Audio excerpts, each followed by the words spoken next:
हाय, कितने प्यारे लग रहे हैं ना ये खेलते हुए। मन कर रहा है इन्हें खेलते रहने दूं। जी नहीं, कोई रोको इन्हें। तकिया का हाल बेहाल कर दिया है और बिस्तर की तो पूरी बैंड बजा दी। ओह नो, अब क्या होगा। नमस्ते प्यारे दोस्तों, मैं सुष्मिता, आपकी होम केयर एक्सपर्ट, आप सभी का स्वागत करती हूँ हमारे चैनल ड्रीम केयर पर। देखिए, बच्चे तो मस्ती करते ही रहते हैं, लेकिन उसके बाद की साफ सफाई किसे करनी पड़ती है? मम्मी को। जब बच्चे पिलो फाइट कर रहे थे तो वो तो अपना मजे से खेल रहे थे, लेकिन सारा सामान तो इधर उधर बिखर गया ना। तो अब क्या होगा? क्या मम्मी को ही करनी पड़ेगी सारी सफाई? तो चलिए आज की ये स्टोरी भी जान लेते हैं। लेकिन उससे पहले अगर आप हमारे चैनल पर नए हैं या अभी तक आपने सब्सक्राइब नहीं किया है तो जल्दी से हमारे चैनल को सब्सक्राइब कर लें और वो बेल आइकन प्रेस करना ना भूलें, ताकि आगे आने वाली हर अमेजिंग वीडियो आप तक पहुंच सके। तो चलिए फिर आज की स्टोरी शुरू करते हैं। एक दिन मिसेस क्लार्क कुछ सामान खरीदने घर से बाहर चली गई। पीछे से उनके बच्चों की एक फ्रेंड घर आई। फिर क्या, बच्चों ने मिलकर घर में उधम मचा दी। यूं ही खेलते खेलते बच्चे अपने पेरेंट्स के रूम में भी घुस गए और वहां पर उन्होंने जबरदस्त पिलो फाइट शुरू कर दी।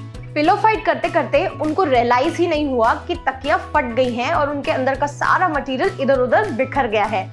फिर क्या, काफी देर लड़ने के बाद वो सब थक गए और अपने रूम में चले गए टीवी देखने। जब मिसेस क्लार्क घर वापस आई तो उन्होंने देखा कि बच्चों ने घर बेहाल कर रखा था। सारा सामान इधर उधर फैला हुआ था। उन्हें अपने बच्चों पर बड़ा गुस्सा आ रहा था, लेकिन उन्होंने कुछ नहीं कहा क्योंकि उनके बच्चों की दोस्त भी वहाँ थी। तो उन्होंने कहा, जाओ जाकर अपने रूम में खेलो, यूं बाहर मत खेला करो।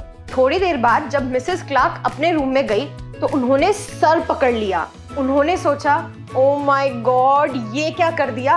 वो एकदम से चिल्ला पड़ी बच्चों पर और बोली, ऐसे कौन करता है, और उनको डांटकर पढ़ने भेज दिया।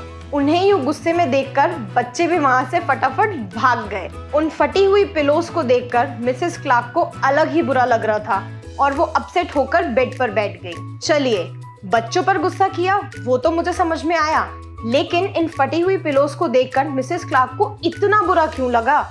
लगता है इसके पीछे भी कोई स्टोरी है। ये स्टोरी जानने से पहले अगर आपको हमारी ये वीडियो इंटरेस्टिंग लग रही है तो जल्दी से इस वीडियो को लाइक एंड शेयर कर दें। तो बात कुछ यूं है कि ये पिलोज मिसेस क्लार्क की मदर ने उनको गिफ्ट की थी। उनकी मदर ने खुद बड़े प्यार से अपनी बेटी के लिए ये पिलोज बनाई थी, इसीलिए पिलोज मिसेस क्लार्क के दिल के इतने करीब थी। और अब इन पिलोस का ये हाल देखकर मिसेस क्लार्क को बड़ा बुरा लग रहा था। वो जनरली इन पिलोस का यूज नहीं करती थी, लेकिन इस वीक उनकी मदर घर आने वाली थी, इसलिए उन्होंने ये पिलोस बाहर निकाल दी, ये सोचकर कि उनकी मम्मी को अच्छा लगेगा। चलिए, अब जो डैमेज होना था वो तो हो ही गया। फिर क्या, मिसेस क्लार्क ने सारी साफ सफाई शुरू कर दी। तो प्यारे दोस्तों, इस स्टोरी से आप क्या समझे? देखिए, अगर मिसेस क्लार्क पिलोस को कवर करके रखती तो उनकी ये पिलोस का हाल नहीं होता और पिलोस सेफ रहती। जब घर पर बच्चे हों तो हम ये प्रेडिक्शन नहीं कर सकते कि वो कब मस्ती करना शुरू कर दे, इसीलिए हमें खुद को प्रिपेयर करके रखना पड़ेगा। ड्रीम केयर के पिलो प्रोटेक्टर्स एकदम ड्यूरेबल होते हैं और ये आपकी पिलोस को हर तरीके के डैमेजेस से बचा कर रखेंगे। ड्रीम केयर के इन पिलो प्रोटेक्टर्स का मटेरियल काफी सॉफ्ट होता है एंड ये हाइपोएलर्जेनिक इन नेचर भी होते हैं, तो अब आपको स्किन एलर्जीज की टेंशन लेने की जरूरत ही नहीं पड़ेगी। साथ ही साथ ये pillow protectors premium quality zippers के साथ आते हैं, तो अब आपकी पिलो इन प्रोटेक्टर्स के अंदर सभी तरफ से एकदम पैक हो जाएगी।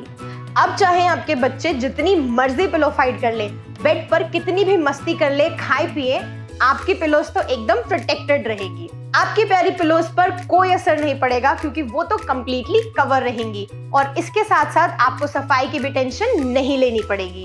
तो हुए ना ये ड्रीम केयर के पिलो प्रोटेक्टर्स काफी इफेक्टिव एंड यूजफुल। अब आप ज्यादा वेट ना करें, नीचे डिस्क्रिप्शन बॉक्स में दिए गए लिंक पर जाएं और जाकर अपनी पिलोस के लिए प्रोटेक्टर्स ऑर्डर कर लें। तो प्यारे दोस्तों, इस वीडियो के लिए बस इतना ही। आशा करती हूँ आपको ये वीडियो पसंद आई। नीचे कमेंट सेक्शन में हमें अपने व्यूज जरूर बताएं। मैं अब आपको मिलती हूँ अपनी अगले वीडियो में एक नए टॉपिक के साथ। तब तक के लिए खुश रहें, सुरक्षित रहें।